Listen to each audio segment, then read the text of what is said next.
आपसे रिक्वेस्ट है कि इस सीरीज के पिछले एपिसोड्स को देखकर ही इस एपिसोड को देखें, तभी इस सुपर सीरीज की कहानी आप सभी को समझ में आएगी। तो पिछले एपिसोड में कॉलेज के प्रिंसिपल ने तीनों लड़कियों और मिंग टैन को बहुत ही डांटा था, लेकिन तीनों लड़कियों ने उन्हें धमकी दी थी कि अगर वो मिंग टैन को पनिश करेंगे तो हम तीनों कॉलेज छोड़कर चले जाएंगे। अब प्रिंसिपल जरा सोच विचार करते हैं कि चलो तुम्हें एक और चांस दे देता हूँ, और अब की बार जो टूर्नामेंट होगा उससे मिंग टैन का परफॉर्मेंस देखकर ही मैं इस बारे में फैसला करूंगा। फिर वो मिंग टैन से कहते हैं कि ये सीनियर्स तुम्हें कितना सपोर्ट करते हैं, तुम्हारे लिए तो कॉलेज छोड़ने को भी तैयार हैं, तुम्हें जरूर उनके लिए कुछ करना चाहिए। तो जवाब में मिंग टैन कहता है कि सर, आज तक मैं यही सोचता रहा कि ये तीनों सीनियर्स मुझे सिर्फ अपना टाइम पास समझती हैं, लेकिन मुझे नहीं पता था कि ये लोग तो मेरे लिए इतना कुछ करने को तैयार हो जाएंगे। इसीलिए मैंने फैसला किया है कि इन तीनों के खातिर मैं जी जान से ट्रेनिंग लूंगा और इस टूर्नामेंट में जरूर अच्छा परफॉर्म करूंगा। अब अगले सीन में मिंग टैन फ्रैंक यू को थैंक करता है और कहता है कि मुझे बचाने के लिए आपने खुद कॉलेज के प्रिंसिपल से बात की और मेरे लिए आप दूसरे कॉलेज के स्टूडेंट से लड़ने को भी तैयार हो गई थी, इसलिए बहुत बहुत शुक्रिया, बहुत बहुत थैंक यू आपका। लेकिन हमेशा की तरह फ्रैंक यू को पता नहीं होता कि उसको क्या कहना चाहिए। वो कह देती है कि मैं तुम्हारे लिए ये सब कर रही हूँ, इसका मतलब ये नहीं कि मैं तुमको पसंद करती हूँ, मैं तुम्हारे लिए ये सब इसलिए कर रही हूँ क्योंकि तुम इस कॉलेज के एक स्पेशल स्टूडेंट हो। अब मिंग टैन कहता है कि मैं ये कभी नहीं सोचूंगा कि आप मुझको पसंद करेंगी, लेकिन थैंक्स फॉर एवरीथिंग, और ये कहकर वो चला जाता है। उसके जाने के बाद फ्रैंक यू को उसकी आखिरी बात खटकती है कि उसने ऐसा क्यों कहा कि वो मेरे बारे में ऐसा कभी नहीं सोचेगा, और अब वो खुद को कोसने लगती है कि शायद मैं ही उसको चाहती हूँ, वो मेरे बारे में ऐसा नहीं सोचता। अब अगले दिन मिंग टैन अपनी ट्रेनिंग शुरू कर देता है और सुबह सुबह रनिंग के लिए निकल पड़ता है। तभी रास्ते में उसको मिया मिल जाती है और दोनों रनिंग करने लगते हैं। मिया ने शुरू से अब तक उसके लिए जो किया था उसके बारे में सोचकर मिंग टैन बहुत ही खुश होता है। अब कुछ दूर पर जाओमी भी उनको ज्वाइन कर लेती है, तो मिंग टैन को याद आता है कि पहले दिन से अब तक जाओमी ने उसके लिए बहुत कुछ किया है। आगे फ्रैंक यू मिलती है और वो भी इनको ज्वाइन करती है और उसने हर कदम पर मिंग टैन के लिए बहुत कुछ किया था। ये सब सोचकर मिंग टैन इनके बीच बहुत ही अच्छा फील करता है और इस तरह मिंग टैन की ट्रेनिंग शुरू हो जाती है। अब ट्रेनिंग के पहले दिन जाओमी मिंग टैन को बॉक्सिंग ग्लव देती है और रिंग के अंदर खड़ा कर देती है। फिर उस पर धनाधन पंचेस उतारती है और वो डर के मारे अपनी आंखें बंद कर लेता है। फिर जाओमी उसे आंखें खुला रखने को कहती है और फिर से पंचेस करने लगती है। अब मिंग टैन फिर आंखें बंद कर लेता है। जाओमी बताती है कि तुम्हें हमेशा अपनी आंखें खुली रखनी चाहिए और अपोनेंट के मूव्स पर ध्यान देना चाहिए, तभी तो तुम डिफेंस कर पाओगे। और हाँ, एक बात याद रखना, और जैसे ही मौका मिले तो तुरंत उस पर अटैक भी कर देना। फिर वो मिया से कहती है कि अंदर आ जाओ, हम दोनों इसे डेमो दिखाएंगे। और मिया इसी मौके का इंतजार कर रही थी और खुशी खुशी अंदर आकर सच में जाओमी को अटैक करने लगती है। अब जाओमी खूब डिफेंड करती है और कहती है कि ये डेमो है मेरी जान, आराम से, लेकिन तुम तो मुझको सच में अटैक कर रही हो। तो वो कहती है कि हाँ यार, रियल अटैक करूंगी तभी तो मिंग टैन ठीक से सीख पाएगा। और इसके बाद वे फिर मिंग टैन को ट्रेन करती है और उसे पंच पे पंच मारती जाती है। अब अगले शॉट में ज़ेंगजी कॉलेज के प्रिंसिपल को दिखाते हैं, जो सुनहाओ कॉलेज के प्रिंसिपल से मिलते हैं और बातें करने लगते हैं। सुनहाओ के कॉलेज प्रिंसिपल एक पावरफुल मूव करते हैं जिससे हवा उनकी कंट्रोल में आ जाती है। फिर वो हवा से ज़ेंगजी के प्रिंसिपल को अटैक करते हैं, लेकिन हमारा प्रिंसिपल उसे बड़ी आसानी से रोक लेते हैं और कहते हैं कि लगता है तुम्हारे मूवमेंट में वो दम नहीं रहा। प्रिंसिपल बनने के बाद क्या तुमने प्रैक्टिस को छोड़ दिया है? नहीं, ऐसी बात नहीं है, मुझे तो लगता है मास्टर ने आपको मुझसे बेहतर ट्रेन किया है। और अब हमें पता चलता है कि इन दोनों प्रिंसिपल्स ने एक ही मास्टर से ये मार्शल आर्ट सीखी थी और इनमें से ज़ेंगजी के प्रिंसिपल सीनियर हैं। अब वो कहते हैं कि आपके कॉलेज स्टूडेंट्स हर बात पे लड़ने लगते हैं, क्या आपने उनको कॉलेज के रूल्स के बारे में नहीं बताया? तो ये कहकर वो फिर से वही मूवमेंट करते हैं और इस बार भी हमारे प्रिंसिपल आसानी से उसको टैकल कर देते हैं और कहते हैं कि मेरे स्टूडेंट्स की कोई गलती नहीं है, आपके स्टूडेंट्स ने ही उनको उकसाया होगा, चलिए इन बातों को यहीं छोड़ देते हैं। और ये कहकर वो एक नया मूवमेंट करते हैं जिससे दूसरे प्रिंसिपल एकदम कांपने लगते हैं। और फिर हमें दिखाते हैं कि दोनों प्रिंसिपल्स बिल्कुल लड़ने के लिए तैयार पोज में खड़े हो जाते हैं, लेकिन हमारे प्रिंसिपल कहते हैं कि हमें इस तरह नहीं लड़ना चाहिए, बल्कि हमारे स्टूडेंट्स को ये सीख देनी चाहिए कि वो मिलजुल कर रहें और एक दूसरे के साथ अपने स्किल्स को शेयर करें। दूसरे प्रिंसिपल को भी ये बात ठीक लगती है और वो मान जाता है। अब अगले शॉट में दिखाते हैं कि मिंग टैन अब तक जाओमी से मार खा रहा है, लेकिन मार खाते खाते वो अचानक डिफेंस करने लगता है। अब ये देखकर जाओमी और मिया दोनों चौंक जाती है, वाह तुम तो बहुत जल्दी सीख गए यार। और ये कहकर दोनों खुश होती हैं। मिंग टैन को खुद विश्वास नहीं होता और वो भी खुश हो जाता है। फिर बाहर आकर जाओमी पूछती है, तुम इतनी जल्दी कैसे सीख गए, क्या तुमने पहले कोई ट्रेनिंग ली थी?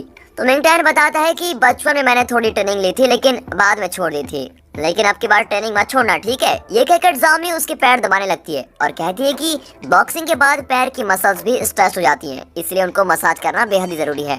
और मिया से रहा नहीं जाता और वो कहती है कि तुम कुछ ज्यादा ही कर रही हो, मैं उसके पैर को मसाज करूंगी और कहकर हीरो के पैर दबाने लग जाती है।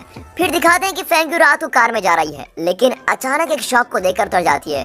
ये वही आइसक्रीम वाली शॉप है जहाँ मिंग टैन रैबिट के भेस में नोटिस मारता था, और एक दिन उसने फेंग्यू के लिए स्ट्रॉबेरी आइसक्रीम भी रिजर्व करके रखी थी। वो अंदर जाकर कॉफी ऑर्डर करती है और बाहर आकर बैठ जाती है। फिर उसकी कॉफी भी आ जाती है और वो उस बड़े रैबिट को बुलाती है। वो नहीं जानती कि उसके अंदर मिंग टैन ही है।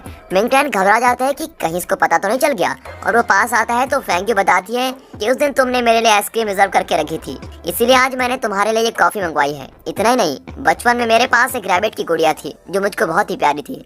तुम बिल्कुल उस गुड़िया की तरह दिखते हो, और मैं नहीं जानती कि इस रैबिट के मास्क के अंदर कौन है, और ये भी नहीं जानती कि तुम बोल भी सकते हो या नहीं, लेकिन मैं तुमको अपनी वही गुड़िया समझकर एक बहुत ही पर्सनल बात शेयर करना चाहती हूँ, तभी जाकर मुझको तसल्ली मिलेगी।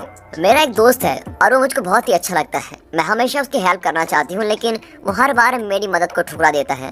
पर इसमें उसकी कोई गलती नहीं है, बल्कि मेरी गलती है।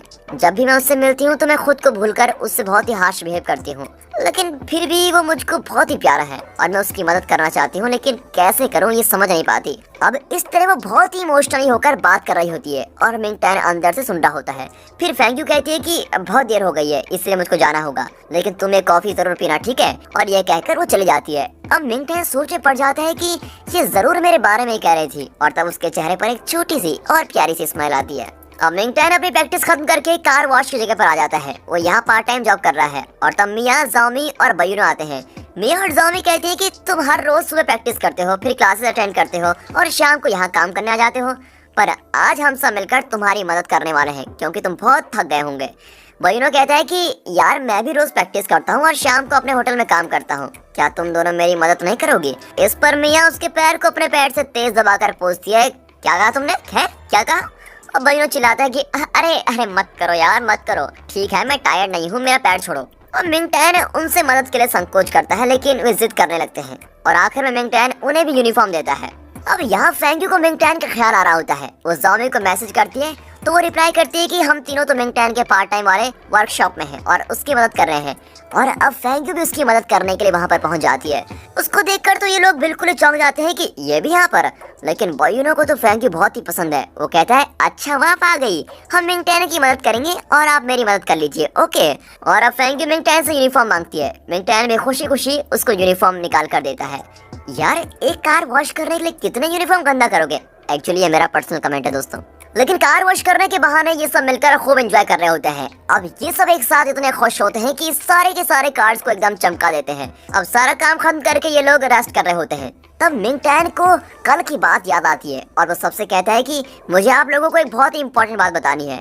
आप सबसे मिलने से पहले मैं कभी किसी से कोई मदद नहीं लेता था, हर काम खुद ही करना चाहता था, लेकिन अब मुझे लगता है कि तुम सब मेरे सच्चे दोस्त हो।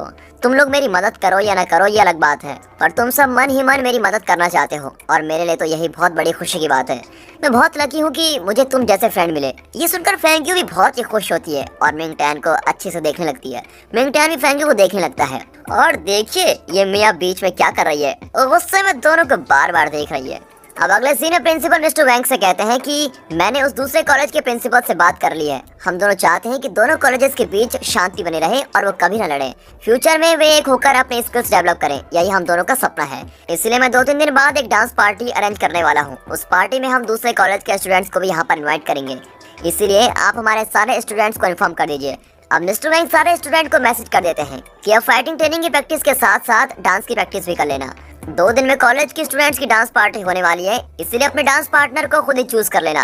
अब स्टूडेंट्स मैसेज देखकर बिल्कुल ही शॉक हो जाती हैं, क्योंकि इन्हें सिर्फ फाइटिंग ही आती है, डांस वगैरह तो आता नहीं, लेकिन फिर भी डांस के नाम पर ये खुश हो जाती है। पर मिया कहती है कि कुछ ही दिन में टूर्नामेंट होने वाला है और अभी डांस प्रैक्टिस करना जरूरी है क्या? मैं तो नहीं करूंगी। ये कहकर वो मिंग टैन को अपने टेक्वांडो क्लब में ट्रेनिंग के लिए लेके जाती है, और फिर वो हवा में उड़कर ऐसा तगड़ा डेमो देती है कि मिंग टैन की तो बोलती बंद हो जाती है।